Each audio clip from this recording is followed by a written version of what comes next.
बिस्मिल्लाहिर्रहमानिर्रहीम अस्सलामुअलैकुम वरहमतुल्लाहि वबरकातुहू। उम्मीद है दोस्तों सब खैर आफियत से होंगे। आज हमारा CS 304 का लेक्चर नंबर 34 है, जिसके अंदर हम जो प्रीवियस 2 लेक्चर से हम जो है वो टेम्पलेट्स पढ़ रहे हैं, जिसमें हमने 2 टाइप्स पढ़ी थी टेम्पलेट्स की। एक पढ़े थे फंक्शन टेम्पलेट, दूसरे पढ़े थे क्लास टेम्पलेट। फंक्शन टेम्पलेट हम ऑलरेडी कवर कर चुके हैं और उसके बाद लेक्चर 34 के अंदर यहाँ पे देखिए केस स्टडी करवाई जा रही है आपको। सो ये केस स्टडी करने की हमें ज़रूरत नहीं है, क्योंकि हमने प्रीवियस लेक्चर के अंदर भी 2 प्रोग्राम किए थे।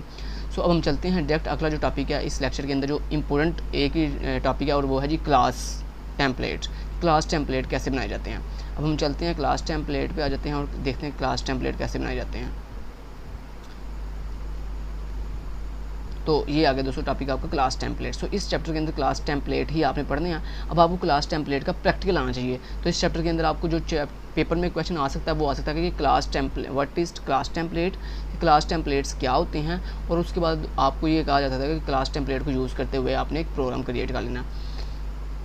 तो यहाँ पे क्लास टेम्पलेट तो आपको बाखूबी पता है कि ऐसी क्लास जिसके अंदर हम एक टाइप को एक जेनेरिक टाइप के अंदर मल्टीपल अपने डिफरेंट डाटा टाइप्स को कन्वर्ट कर सकते हैं, जैसे इंट को, फ्लॉट को, डबल को। तो यानी डिफरेंट डाटा टाइप्स को हम एक जेनेरिक टाइप के अंदर कन्वर्ट कर सकते हैं। सो ऐसी जेनेरिक डाटा टाइप वाली क्लास जिसके अंदर हम अपनी डिफरेंट डाटा टाइप्स को कन्वर्ट कर सकें, ऐसी क्लास को हम क्या कहते हैं, क्लास टेम्पलेट कहते हैं। तो यहाँ पे क्लास टेम्पलेट कैसे बनाया जाता है, इसके लिए सबसे पहले आपको पता ना, हम टेम्पलेट क्रिएट करते हैं। सो जिस क्लास के ऊपर आपने सबसे पहले हमको एक क्लास बना लेते हैं। चलें, क्लास बनाई मैंने अपनी, जिसका नाम मैंने रख लिया माई क्लास।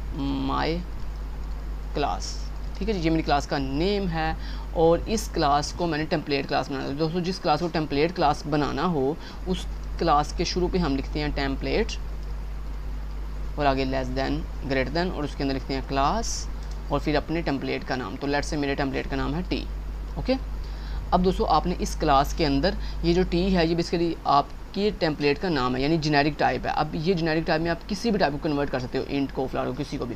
अब मान लो मैंने यहाँ पे प्राइवेट एक्सेस स्पेसिफायर के साथ अपनी क्लास के अंदर 2 वेरिएबल बनाना चाहता हूँ, जिनको मैं जेनेरिक टाइप देना चाहता हूँ, मतलब उनमें किसी भी टाइप में वैल्यू स्टोर करना चाहता हूँ। सो उसके लिए मैं बजाय इसके कि मैं वहाँ पे इंट लिखूँ तो इंट में सिर्फ इंट वैल्यू स्टोर होगी, मैं यहाँ पे जेनेरिक टाइप यूज़ करूँगा जिसका नाम है टी। सो मैंने अपने वेरिएबल का नाम को जेनेरिक टाइप दे दी टी। उसके बाद मैंने अपने वेरिएबल का नाम रख लिया ए। उसके बाद मैंने एक और वेरिएबल, सॉरी यहाँ पे एक और वेरिएबल बना लेता हूँ, कॉमा लगा के बी। यहाँ पे कॉमा लगा के मैंने बी नाम का भी एक वेरिएबल क्रिएट कर लिया। अब दोस्तों ये जो बेसिकली ए और बी है, ये आपके 2 वेरिएबल हैं जिनकी डाटा क्या है, टी। यानी टी एक जेनेरिक टाइप है जिसमें आप इसका मतलब आप अब ए और बी में किसी भी टाइप की वैल्यू स्टोर कर सकते हो। सो अब ए और बी में वैल्यू स्टोर करने के लिए मैंने जो है यहाँ पे कंस्ट्रक्टर का इस्तेमाल किया। माई क्लास का मैंने कंस्ट्रक्टर बना लिया और इस कंस्ट्रक्टर के अंदर मैंने आगे क्या किया, मैंने ए और बी की वैल्यू सेट करने के लिए नीचे से वैल्यू मंगवाऊंगा। अब जो नीचे से मैंने वैल्यू मंगवानी है वो भी चूँकि जेनेरिक टाइप की होंगी, सो उनकी डाटा भी मैं यहाँ पर जेनेरिक टी यूज़ करूँगा। टी तो पहली वैल्यू के लिए मैंने वेरिएबल पैरामीटर बनाया, सॉरी आर्गूमेंट बनाया num1 के नाम से, और दूसरे वेरिएबल की यानी आर्गूमेंट की टाइप भी मैंने जेनेरिक टी रखी और वेरिएबल आर्गूमेंट यानी वेरिएबल का नाम रख लिया num2। अब num1 के अंदर जो वैल्यू आएगी वो मैं ए को दूंगा और जो num2 के अंदर आएगी वो मैं बी को दे दूंगा। तो यहाँ पे आगे मैंने कहा ए इक्वल टू कर दो जो मेरी वैल्यू num1 के अंदर आई है, और देन उसके बाद मैंने यहाँ पे सेमीकोलन लगा के मैंने कहा जो बी के अंदर वैल्यू है, बी को जो है वो वैल्यू दे दो किसकी, num2 के अंदर जो वैल्यू है। सो num1 की वैल्यू ए को मिल जाएगी, num2 की बी को। अब मैंने क्या करना है, अब मैंने इन दोनों वैल्यूज़ को सम करके वापस मेन को रिटर्न करना है। दोस्तों मेन को जब हम वैल्यू रिटर्न करते हैं तो हम आपको पता है रिटर्न टाइप बताते हैं। तो मान लें अगर आपने इंट वैल्यू रिटर्न करनी है तो आप इंट लिखोगे, अगर आपने फ्लॉट वैल्यू रिटर्न करनी है तो आप फ्लॉट लिखते हो, लेकिन मैंने यहाँ पे किसी भी टाइप की वैल्यू रिटर्न कर सकता हूँ। सो उसके लिए मैंने जेनेरिक टाइप टी यूज़ करूँगा। यानी जहाँ जहाँ आप मल्टीपल डाटा टाइप्स यूज़ करना चाहते हो, डिफरेंट डाटा टाइप्स यूज़ करना चाहते हो, वहाँ पे आप जेनेरिक टाइप जो है, जो आपने ये टेम्पलेट क्लास की जेनेरिक टाइप बनाई है टी, ये आप यूज़ करोगे वहाँ। अब मैंने ये रिटर्न टाइप होगी मेरी जेनेरिक। उसके बाद मेरे फंक्शन का नाम है जी सम, और सम फंक्शन के अंदर मैंने क्या किया, मैंने कहा रिटर्न कर दो किसकी वैल्यू, ए और बी की वैल्यू को प्लस करो, यानी ये जो मेरा ए और बी है इसकी वैल्यू को प्लस करके जो आंसर है उसे रिटर्न कर देना। लो जी, इतना आपका काम हो गया। अब आपने यहाँ पे जो टेम्पलेट क्लास होती है उसका ऑब्जेक्ट कैसे बनाते हैं, अपनी टेम्पलेट क्लास का, वैसे आपको पता है ना नॉर्मल हम किसी भी क्लास का ऑब्जेक्ट कैसे बनाते हैं, हम क्लास का नाम बताते हैं, जैसे माई क्लास मेरी क्लास का नाम है, और उसके बाद हम अपना बताते हैं उसका ऑब्जेक्ट, लेट्स से ओबीजे उसका ऑब्जेक्ट है, और आगे मान लें उसको जो भी वैल्यू आपने भिजवानी हो। तो मैंने कंस्ट्रक्टर को कितनी वैल्यू भिजवानी है, 2, तो मैंने मान लो इंट वैल्यू भिजवानी, तो मैंने यहाँ पे लिख दिया 10, 20। सो दोस्तों अब आप किस टाइप वैल्यू भिजवा रहे हो, इंट टाइप की। दोस्तों जिस टाइप की वैल्यू क्लास टेम्पलेट को, अब सेम वही तरीका है जैसे आप क्लास का सिंपल ऑब्जेक्ट बनाते हो वैसे यहाँ तक आपने निकाल दिया। ओके, अब इसमें क्लास टेम्पलेट में और नॉर्मल क्लास में डिफरेंस ये होता है कि जब आप क्लास टेम्पलेट का इस तरह ऑब्जेक्ट बनाते हो ना, उसके बाद आपने क्या करना होता है, उसके बाद आप यहाँ पे जिस टाइप की वैल्यू क्लास को भेज रहे हो, यानी जिस टाइप की इंट टाइप की भेज रहे हो, तो यहाँ पे आप क्लास के नेम का ना इस तरह लेस देन ग्रेटर देन लगा के आप लिखोगे इंट, इसके अंदर लिख दोगे इंट। और अगर मान लो आप फ्लॉट वाली जो भेज रहे हो तो आप यहाँ पे लिख दोगे फ्लॉट। अगर मान लो आप कैरेक्टर वाली भेज रहे हो तो आप यहाँ पे कैर लिख दोगे इस तरह से कैर। ओके, मैं चूँकि इंट वाली भेज रहा हूँ तो मैं यहाँ पे इंट लिख दिया। उसके बाद मैंने ऑब्जेक्ट नाम रख लिया इंट नाम। इंट नाम मीन ये मतलब ऐसी क्लास जिसको मैं इंटीजर नंबर भेजने लगा हूँ। सो मैंने अपने ऑब्जेक्ट का नाम मीनिंगफुल रख लिया इंट नाम। उसके बाद मैंने इसी क्लास को दोबारा अगेन जो है फ्लोटिंग वाली भेजनी है, तो उसके लिए मैंने क्या किया, माई क्लास का अपनी क्लास का नाम लिखा माई क्लास, आगे लेस देन ग्रेटर देन के अंदर किस टाइप की वैल्यू भेजनी है, अब आपने फ्लॉट टाइप की, तो जिस टाइप की वैल्यू भेजनी है वो वाला लिखा। उसके बाद अपना फ्लॉट वैल्यू भेजने के लिए जो ऑब्जेक्ट बनाओगे वो कुछ और होगा, तो सेम एक ऑब्जेक्ट 2 दफ़ा क्रिएट नहीं किया जा सकता, ये आपको बखूबी पता है। ओके, उसके बाद मैंने क्या किया, मैंने चूँकि अब फ्लॉट वैल्यू भेज रहा हूँ तो उसके लिए मैंने अपने ऑब्जेक्ट का नाम रख लिया नाम फ्लॉट नाम, और इसके अंदर मैंने फ्लॉटिंग वैल्यू भेज दी, मान लो 10.5 कॉमा 20.6 मैंने कुछ इस तरह से कर दिया। ठीक है, उसके बाद दोस्तों अब मैं ये जो मुझे सम फंक्शन जो है जो वैल्यू रिटर्न कर रहा है मुझे इन वैल्यूज़ को, मुझे ये वैल्यू जब रिटर्न हो जाएंगे यहाँ पे उनको हम डायरेक्ट भी डिस्प्ले आपको पता ना कर सकते हैं। सो पहले हम वैल्यू इसकी डिस्प्ले करेंगे इंटीजर नंबर्स की जो हमें सम करने हैं। तो इंटीजर नंबर कौन कौन से हैं, 10 + 20 इक्वल टू, अब इक्वल टू करके क्या आंसर आएगा, तो वो आंसर हमें कौन बताएगा, ये सम का फंक्शन। तो इस सम के फंक्शन को कॉल करने के लिए आपको ऑब्जेक्ट यूज़ करना पड़ेगा। तो ऑब्जेक्ट आप कौन सा यूज़ करोगे, जिस टाइप मतलब सम को मैंने इंटीजर वाली वैल्यू को सम करना ना, तो जो इंटीजर वाली वैल्यू वाला ये ऑब्जेक्ट है आप उसको उसके ज़रिए कॉल करोगे। अगर आपने फ्लोटिंग वाले को सम करना है तो आप फ्लोटिंग वाले ऑब्जेक्ट के थ्रू कॉल करोगे सम को, यानी जिस ऑब्जेक्ट वाली वैल्यूज़ को आपने ऐड करना वो वाले ऑब्जेक्ट के हेल्प से सम के मेथड को हम कॉल करेंगे। मैंने यहाँ पर लिख दिया इंट नम डॉट, उसके अंदर मैंने कहा एक सम का फंक्शन है उसको कॉल कर दो। सो जब ये फंक्शन का फंक्शन चलेगा तो ये मुझे एक आंसर रिटर्न करेगा जो कि यहाँ पे आके पुट हो जाएगा और फिर ये CO2 से स्क्रीन पर डिस्प्ले कर देगा। इसी तरह मैंने अगेन जो है नेक्स्ट वैल्यू प्रिंट करने के लिए मैंने बैकस्लैश में मैंने यहाँ पे किया 10.5 + 20.6 और मैंने कहा इक्वल टू, और आगे मैंने कह दिया अब चूँकि मैं फ्लोटिंग वैल्यू सम कर रहा हूँ तो उसके लिए मैं फ्लोटिंग ऑब्जेक्ट यूज़ करूँगा। तो मैंने लिखा फ्लॉट नम, मेरे ऑब्जेक्ट का नाम है डॉट, उसके अंदर मैंने क्या फंक्शन है सम नाम है उसको कॉल कर दो। तो जब इसका कॉल कर देगा तो चल जाएगा। अब मैं हम करता हूँ इसको करता हूँ कंपाइल एंड रन, और ये देखो दोस्तों आपका सक्सेसफुल चल रहा है। देखो 10 + 20 = 30 होता है और 10.5 + 20.6 = होता है 31.1। लो जी, आपका 100% क्लास टेम्पलेट वर्क कर रहा है।